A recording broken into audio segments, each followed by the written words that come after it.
Views आज मैं बात करना चाह रहा हूँ आज़ाद कश्मीर में राजा फैसल मुमताज़ राठौर का जो ट्रांजिशन पीरियड था उस दौरान होने वाली जो गैर कानूनी भर्तियाँ हैं या फिर मनपसंद तबादला जात हैं या जो तैनातियाँ हैं उन पर मैं बात करना चाहता हूँ।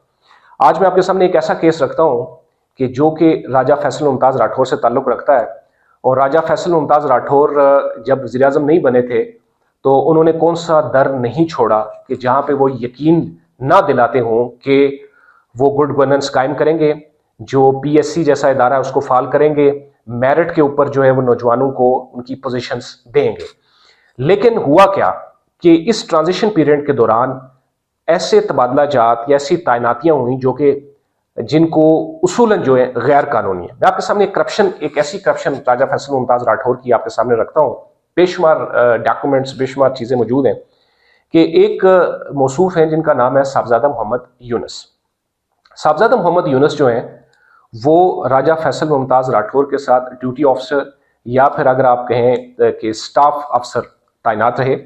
राजा फैसल मुमताज़ राठौर जो हैं उन्होंने साहबजादा मोहम्मद यूनुस को अपने साथ क्यों लगाया? एक तो सबसे बड़ी आम वजह यह है कि बड़े करीबी दोस्त हैं और करीबी दोस्त होने के साथ साथ जो है ये साहबजादा मोहम्मद यूनुस साहब जो हैं वो उनकी जो शादी थी उसके दोस्त भी थे राजा फैसल मुमताज़ राठौर। तो आप अंदाज़ा कीजिए कि कितनी कुर्बत इनकी हुई होगी। तो ये जो मौसूफ हैं, ये मौसूफ जो है वो 2009 में महकमा हायर एजुकेशन में लेक्चर भर्ती हुए थे।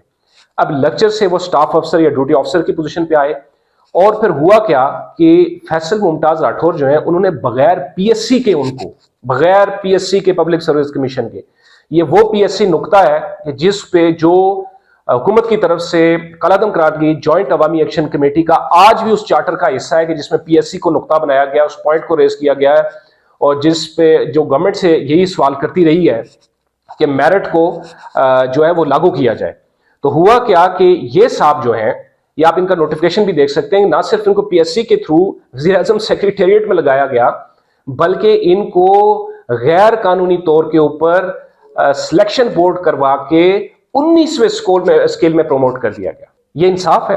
अब आप खुद अंदाजा कीजिए। ये एक मैंने आपके सामने करप्शन पेश की और इसके क्या होगा नताइज कि वो अलाउंसेस लेते रहेंगे, वो प्रिविलेजेस पर्क्स एंजॉय करते रहेंगे। तो गुड गवर्नेंस कहाँ गई? हजारों केसेस मुबैना तौर पे ऐसे मौजूद हैं, तल्लकदारियों पे, दोस्तियों पे, रिश्तेदारियों पे, ये चीजें वहां पे, तो मेरिट कहाँ पे गया? तो फिर सवाल ये पैदा होता है कि ये जो साहबजादा मोहम्मद यूनुस हैं, जब इनको लगा दिया वज़ीर आज़म सेक्रेटेरिएट में तो हुआ क्या? साहबजादा मोहम्मद यूनुस जो है जब लगे वज़ीर आज़म सेक्रेटेरिएट में और उसके बाद जब ये प्रमोशन हुआ 19वें स्केल में, प्रमोशन तो हुआ भी, जब ये आप नोटिफिकेशन भी देख सकते हैं, ये कॉन्फिडेंशियल डॉक्यूमेंट है जो मैंने हासिल किया है।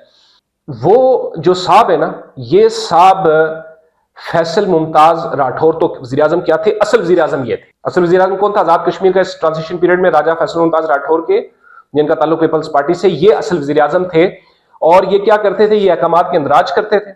और फिर होता क्या था कि वज़ीर आज़म इनके अहकामात तो मैं नहीं कहूँगा कि जो भी इंदराज करते थे तो इनसे सुन के और इनकी हदायत की रोशनी में दस्तखत किया करते थे।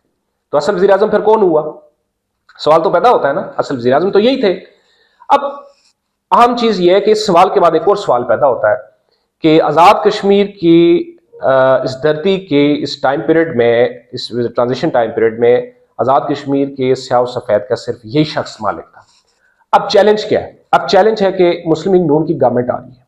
मुस्लिम लीग नून के लिए सबसे बड़ा चैलेंज ये है कि इस ट्रांजिशन पीरियड में जो तैनातियां हुई हैं गैर कानूनी तौर के ऊपर, या इस ट्रांजिशन पीरियड में आप नोटिफिकेशन भी, डेट्स भी आप देख सकते हैं कि टाइम पीरियड के बाद भी ये तैनातियां हुई, ठीक है ना जी।